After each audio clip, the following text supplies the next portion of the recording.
The Chargers got an exciting victory on Sunday Night Football in Week 11, and now they get to host the AFC North second place team as right now the Baltimore Ravens. Ravens lost to the Pittsburgh Steelers in a great game as well. My name's Tyler, here with my brother Ryan, and we're going to break down this Week 12 matchup between the Baltimore Ravens and Los Angeles Chargers. But before we get into that, we can't believe that we're saying this, but we think that we can get to 6,000 subscribers by the end of the year. So thanks to everybody that has subscribed. If you haven't already, hit that subscribe button. Help us reach that goal. And while you're at it, leave a like and a comment. Let us know who you think will win this game and why. And Ryan, Chargers won an amazing game on Sunday Night Football. They almost blew it. As a Falcons fan, I'm used to seeing those leads disappear. But they almost blew it, but they were able to find a way to go and win. They did have some help along the way by the Cincinnati Bengals and just their curse of the 24 season. Evan McPherson specifically. Well, and the defense too. I was thinking about it. Like, what's the book? I was never an advanced reading. I can barely read, but there's a book. It's like it's the best of times, it was the worst of times. That's I think the Chargers. It was the best of halves and it was the worst of halves. That second half team was a totally different Chargers team. But I also think too the Bengals came out just guns blazing. And then a couple unfortunate plays, like the Justin Herbert fumble, was just like a kind of a wild play. But they were able to grind it out. Justin Herbert's looking phenomenal.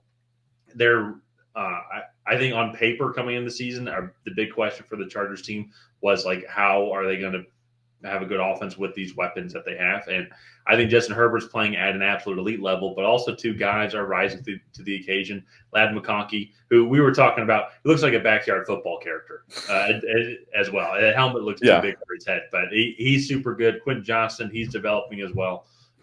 You got J.K. Dobbins in the backfield also who's doing a good job. Defense is playing phenomenal. They're going to have another tough test here hosting the Baltimore Ravens, who are coming off a tough loss against the Pittsburgh Steelers. A typical Ravens-Steelers matchup, grinded out, low-scoring game where the Ravens fell just short. Ryan, I want to throw it over to you here. When we were watching that Ravens game, what were some of the things that you noticed that the Ravens need to improve on to go to come out victorious against Los Angeles? Because I find some similarities in this Pittsburgh Steelers team and this Los Angeles Chargers team. Yeah, and for me, honestly, the biggest thing is the Ravens just need to get out of their own way. I think Lamar Jackson said it in his post-game press conference. You go look, I believe they had 3 turnovers, 2 fumbles, one on the first play of the first carry of the game for Derrick Henry. I will say the one pick by Peyton Wilson was a little bit spoofy. Like, I don't know. Like, it was just kind of, like it was just, sometimes the other team's going to make a good play, and you can't really do much about that because I actually think that was a good ball. Just it fell Pittsburgh's way, and but again, it still counts as a turnover. Still was a turning point in the game because I did feel like Baltimore was starting to mount some offense and move the ball. But sorry, what were you going to say? Well, I was going to say it's the wildest interception I think I've ever seen because I've never seen the ball hit the back of the defender's hand or like this. I guess if you're looking at it this way. And then it happens to just fall and cradle into his arm. It was just the wildest sequence of events. And so, but yeah, it's the Ravens definitely improved as well, but also too the Steelers are one of the top defenses in the league as well. And that's where I think kind of with the Chargers, to me, do you also agree that the similarity of the Chargers defense to the Steelers defense? No. I totally agree. And actually, I believe the Chargers defense is now number 1 in points allowed, or number 1, like they're ranked number 1 in a few categories coming out of Week 11. So this is a very good defense by Jim Harbaugh. They don't really allow teams to run the football. I will say, like, they usually don't allow teams to beat them deep, but I do think the Bengals had their fair share of big plays. Not to really be surprised, they do have one of the most explosive passing offenses in the league at the moment.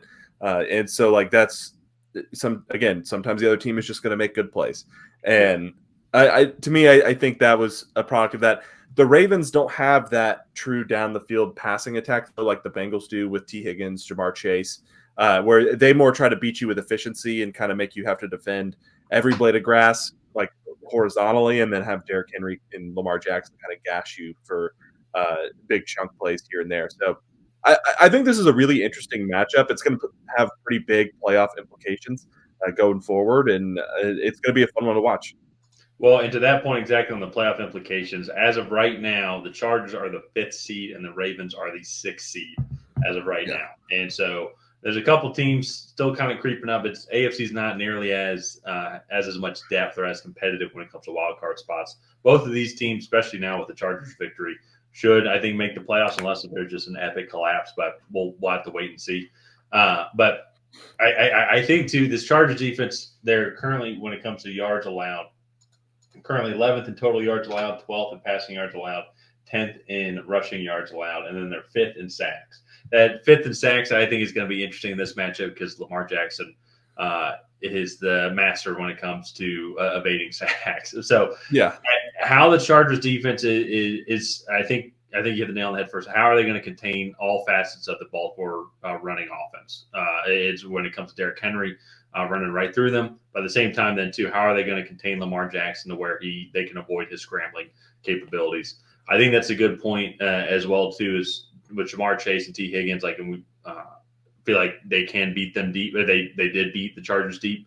And the Ravens absolutely could do that. But when I've seen a lot of their explosive plays, it has been from a lot more, just a lot of good motion, crossing routes, so to say, and Zay Flowers and his speed, for example, is what can break a defense open. So the Chargers secondary, who have been playing really well this season, are going to have to stay disciplined in that passing game. I think. Sorry, go ahead. I was going to say, I think you look at the Ravens offense, and I feel like a lot of their explosive plays and like their offense is just predicated on getting the ball in their playmakers' hands and then having them make guys miss. Like I look back, Isaiah Likely in that Chiefs game, he with that touchdown down the sideline, like they got the ball in his hands on like a 15-yard crosser, then he went down, broke a few tackles, and made a couple guys miss, got in the end zone. Derrick Henry's long run against the Buffalo Bills to start that game off, broke a tackle in the hole, and then he just beat everybody in a foot race down the sideline. Like Lamar Jackson also, like he definitely qualifies as one of their playmakers, and sometimes they just get him out in space and he makes everybody miss, and then he goes for a 15-20 yard game. Like that to me is the complexity here with this Ravens offense, where I felt like the Bengals last week, it was like, okay, well, Joe Burrow's going to drop back and he's going to extend the play long enough for one of these wide receivers to get open, or one of those wide receivers is just going to totally burn you off the line, and T Higgins is going to catch that 50-yard touchdown. So it's just a different facet or a different style of offense. Yeah, it is kind of wild to see the Cincinnati Bengals in the AFC North, because you go look at the Ravens and Steelers, and then like it's like the Bengals like don't belong, like with the style of, like with how different they are, explosive offense and obviously the no defense at all. And so I thought the Chargers did an amazing job, and so we talked a lot about the Chargers defense here, what they have to do against the Ravens and how good the Ravens offense is. But on the other side of the ball, though, I think it's going to be very intriguing because the Ravens have the second best rushing defense when it comes to yards allowed. Yeah, second. They're giving up just 77.5 rushing yards per game as well. And so, but then on the flip side, they're 32nd in passing yards allowed, 284 and a half passing yards allowed per game. Yeah.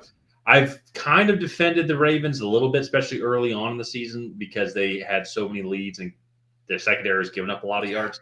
But late though, I think they just struggle in the secondary. I think that they have a really good front seven that can get after the quarterback when it comes to the number of sacks that they have on the season. 35 sacks on the season. They've had at least multiple sacks in every single game. As a Falcons fan, I don't really know what that's like. So please, Baltimore fans, leave a comment. Let me know what that's like. They're third overall in sacks allowed. So this is going to be a very fun matchup to watch. This Chargers offense try and have to figure out how to be able to run the ball against them to be effective. But at the same time, though, too, can Justin Herbert and this passing offense be the first half offense that we saw against the Bengals? Because there's vulnerability in this Ravens defense.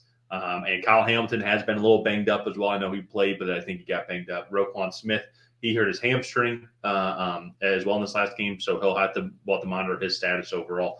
And Sanusi Kane as well, the safety for them got hurt in the game. So maybe a little bit banged up, maybe a little more opportunity in the passing game. But can Ladd McConkey, can Quentin Johnson, can Will Dissly also just can Justin Herbert keep staying on the same page as them and having these explosive plays like how we saw in the first half? That's what's going to be very fascinating to see, because this Ravens defense overall is better. I know they give up a lot of yards. Yeah. I think part of the concern for why they're the worst passing offense is true, or passing defense is true, that they have leads in a lot of the games. So teams are throwing the ball more. At the same time, though, as well, I do think they just give up some big passing plays, and there are some weaknesses when it comes to that Raven secondary that I think the Chargers can exploit. Yeah. So with that being said, let's get into our predictions here. Tyler, I'm going to throw it over to you. Who do you have coming out ahead in this matchup? So I'm going to go with Baltimore in this matchup here. I think the Chargers are going to have a tough time running the ball. I think it's going to be a great matches overall in the trenches.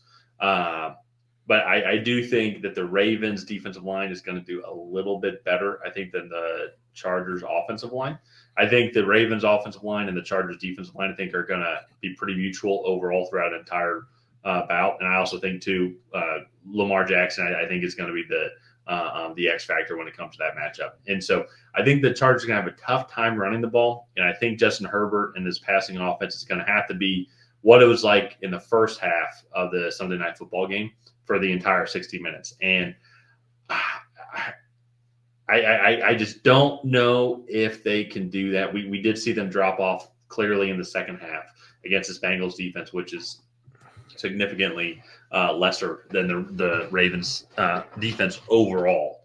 And so, and Trey Hendrickson, I know he's a sack leader, but he was able to get after Justin Herbert a lot.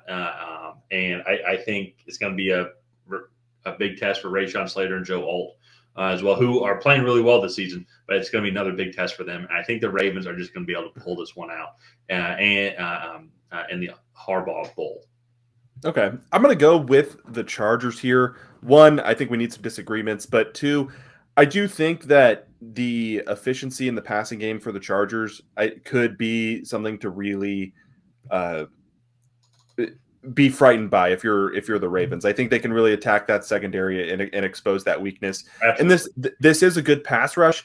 The only thing is, you look at Justin Herbert, and the way to beat him, I think, is going to be getting after him with that front four. And this offensive line, I think I'll take that matchup, the front four, Baltimore against that offensive line of the Chargers. I'll take that matchup. I'll let Justin Herbert kind of pick apart through the zones.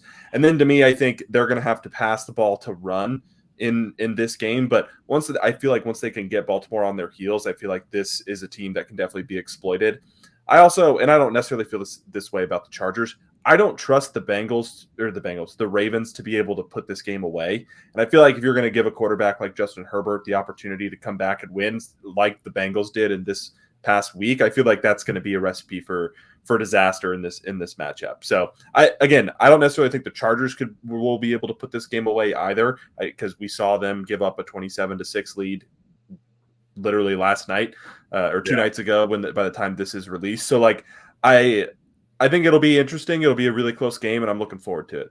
Yeah, no, it's going to be fun. This is a well-deserved Monday Night Football matchup. A lot of playoff implications on the line. It's going to be good.